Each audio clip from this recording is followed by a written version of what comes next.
और Genghis Khan, जिसका खून आज भी 16 मिलियन लोगों की रगों में दौड़ रहा है, गेंगिस खान जो एक छोटे से काबिले से था, उसके बदले की आग ने 4 करोड़ लोगों को मौत के घाट उतार दिया। उसके बदले की आग उसके आंखों के सामने ऐसे दहक रही थी कि उसने अपने सगे भाई को तक मौत के हवाले कर दिया था, और उन लाशों के ढेर पे उसने मंगोलियन साम्राज्य की नींव रखी थी। वो साम्राज्य जो अपने राज में चाइना से लेकर यूक्रेन तक फैला हुआ था। इनफैक्ट गेंगिस खान का दबदबा इतना ताकतवर था कि उसके मरने के बाद भी उसने 40,000 लोगों को मौत के हवाले कर दिया था। लेकिन जब उसकी मौत हुई और उसे अंतिम क्रिया के लिए ले जाया गया, तब वहां 2000 लोग मौजूद थे। पर आज भी दुनिया में कोई भी ये नहीं जानता कि उसकी बॉडी को आखिर दफनाया किधर गया।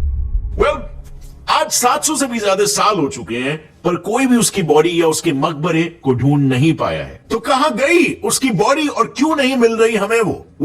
इस कहानी की शुरुआत होती है 13वीं सदी में, यानी 1201 में, जब गेंगिस खान ने अपने दबदबा बढ़ाने के लिए मंगोलिया के हर छोटे काबिलों पर आक्रमण करना शुरू कर दिया था। इन काबिलों में से एक था जमुखा, जो शक्तिशाली दुश्मनों में से एक था। ऐसा कहा जाता है कि जमुखा का राजा गेंगिस खान का हाफ ब्रदर था। जमुखा के साथ लड़ाई करते वक्त अचानक से कहीं से एक तीर आई और गेंगिस खान की गर्दन को छूकर निकल गई। उस तीर को देख मानो गेंगिस खान ने अपनी आंखों के सामने अपनी मौत को आते हुए देख लिया था, लेकिन किस्मत से वो बच गया और युद्ध जीत गया। जीत के बाद उसने उस धनुर्धरी को बुलाया और उसे अपनी सेना में शामिल होने का प्रस्ताव दिया, और ऐसे ही युद्ध जीतते जीतते उसने एक से बड़े एक शातिर सोल्जर्स को अपने आर्मी में शामिल किया और अपनी आर्मी को इतना स्ट्रॉन्ग बनाया कि अपने राज के 40 सालों में गेंगिस खान का राज मंगोलिया के छोटे से काबिले से इस हद तक फैल चुका था। और फिर ऐसे ही एक दिन अपने साम्राज्य को और भी ज्यादा बढ़ाने के लिए उसकी नजर पड़ी तांगुट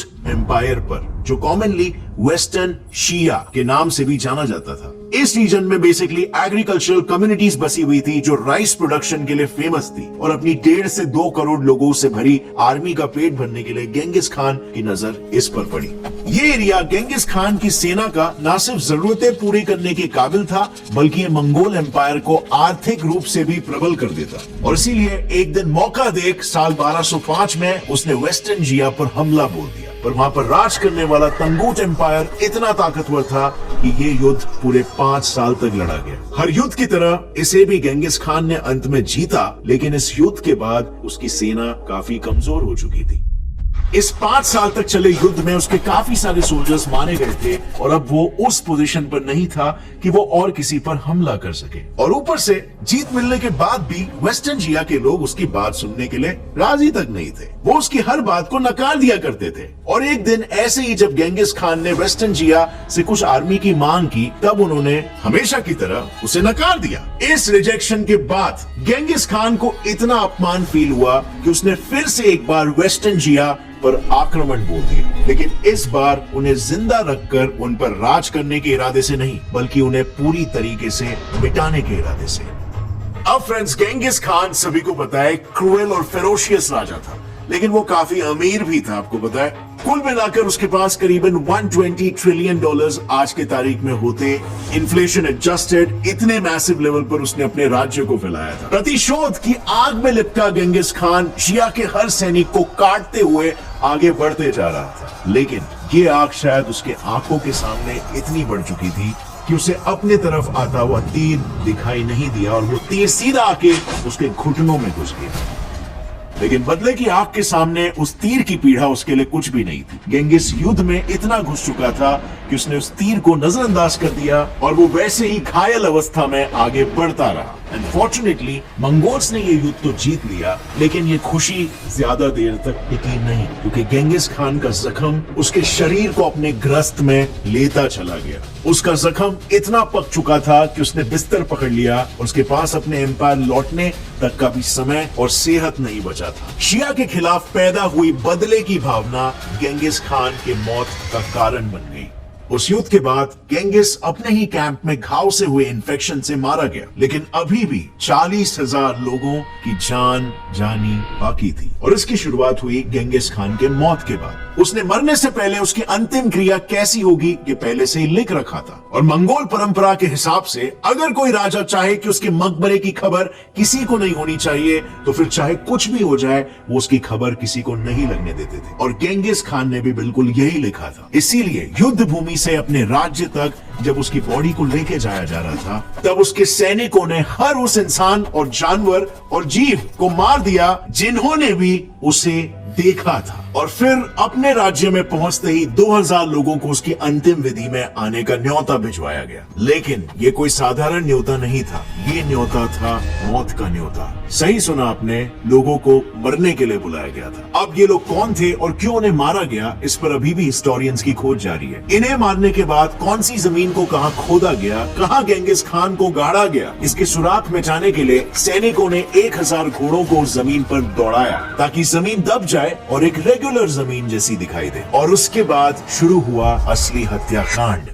जो भी लोग उस अंतिम क्रिया में वहां पर मौजूद थे, उन सभी लोगों को एक सैनिकों की टुकड़ी ने आकर मार दिया और फिर उस टुकड़ी को दूसरी सैनिक की टुकड़ी ने आकर मार दिया और फिर उन्हें किसी और टुकड़ी ने। और ये सिलसिला तब तक जारी रहा जब तक वो सारे नहीं मारे गए जिसे गेंगिस के मकबरे की खबर पता थी। इस हत्याकांड में करीब 40,000 लोगों की बलि चढ़ गई गेंगिस खान के नाम पे। और आज के तारीख में ऐसा कोई भी नहीं है जिसे पता है कि आखिर गेंगिस की बॉडी को कहां पर दफनाया गया। लेकिन फ्रेंड्स, ये कहानी है जो बताती है कि क्यों आज भी हमें गेंगिस खान की बॉडी नहीं मिल पा रही है। ऐसी और भी 2 स्टोरीज है जिसमें गेंगिस खान के साथ कुछ और हुआ है। सो आइए जरा वो स्टोरीज भी सुन लेते हैं।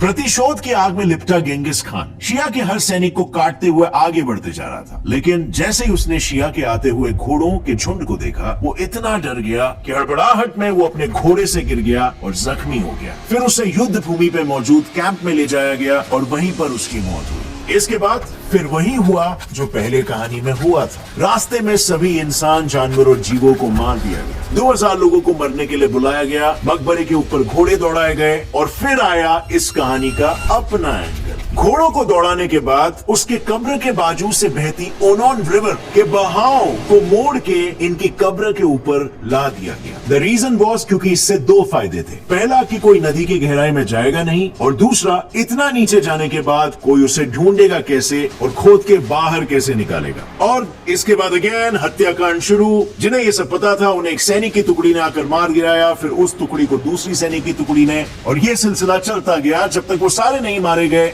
जिन्हें भी गेंगिस खान के मकबरे की खबर थी। अब सुनते हैं तीसरी और आखिरी कहानी के बारे में। प्रतिशोध की आग में लिपटा गेंगिस खान शिया के हर सैनिक को काटते हुए आगे बढ़ते जा रहा था। शिया के आधे से ज्यादा परिवार को गेंगिस खत्म कर चुका था। जो बचे थे उसमें एक था प्रिंस और एक थी प्रिंसेस। और युद्ध के बीच में एक दिन गेंगिस खान को एक सपना आया। सपने में उसे 2 चीजें दिखी, बर्फ और खून। और फिर उसने अपने सपने का मतलब ज्योतिष से पूछा, तो उसने गेंगिस को बताया कि खून का मतलब प्रिंस और स्नो का मतलब प्रिंसेस। और फिर क्या था, गेंगिस खान ने अगले ही दिन प्रिंस को युद्ध में मार दिया और प्रिंसेस को अगवा कर लिया। और फिर ज्यादातर राजाओं की तरह उसने प्रिंसेस का रेप करना चाहा। और फिर जब वो करने के लिए आगे बढ़ा तब अचानक प्रिंसेस ने अपने बालों से खंजर निकाला और गेंगिस खान को कैस्ट्रेट कर दिया, यानी उसके प्राइवेट ऑर्गन को काट दिया। इस हादसे में गेंगिस खान का इतना खून बहा कि उसी जगह पर उसकी मौत हो गई। और सैनिकों से बचने के लिए प्रिंसेस ने बाजू में मौजूद येलो रिवर में छलांग लगा दी और उसमें डूबने से उसकी भी मौत हो गई। और फिर अगेन यही सेम चीज रिपीट हुई और वही हत्याकांड यहाँ पर भी हुआ। लेकिन आज जिस माउंटेन रेंज में उसे दफनाया गया था वो यूनेस्को के वर्ल्ड हेरिटेज साइट के अंडर आता है और इसीलिए वहाँ पर जाना या एक्सकेवेशन करना अलाउड नहीं है और इसीलिए हमें आज तक उसकी बॉडी नहीं मिल पाई है। वैसे मंगोलिया में और भी कुछ कहानियां हैं, जैसे कि जब गेंगिस खान की बॉडी को लाया गया था तब एक शैमन और 1000 गार्ड्स ने गेंगिस की आत्मा को प्रोटेक्ट करने की शपथ ली थी। उनके मुताबिक अगर किसी को भी ये पता चले कि उसकी बॉडी कहाँ है और उसने बॉडी को खोद के निकालने की कोशिश की तो पृथ्वी का सर्वनाश हो जाएगा। अब आई नो ये सब एक बुलशिट फोकलोर है, या पहली बताई गई तीनों कहानी में से आपको कोई कहानी रियल लग रही है, या फिर ऐसे ही टाइम पास मसाला मारने के लिए, एंटरटेनमेंट के लिए बनाई गई स्टोरीज लग रही है, जो कि हर देश में होता है क्योंकि हमें मिस्ट्रीज बहुत पसंद आती है। आपकी क्या राय है फ्रेंड्स, नीचे कमेंट सेक्शन में लिखना। और अगर आपको ये सब स्टोरीज लग रही है तो क्या आपको पता है गेंगिस खान का रियल टूम कहां पर है? और अगर इस वीडियो से आपको कुछ भी नया सीखने मिला, एक लाइक जरूर ठोकना, अभी सब्सक्राइब कर लो और बेल नोटिफिकेशन दबाओ ताकि आगे आने वाली हमारी कोई भी वीडियो की अपडेट आप मिस ना करें।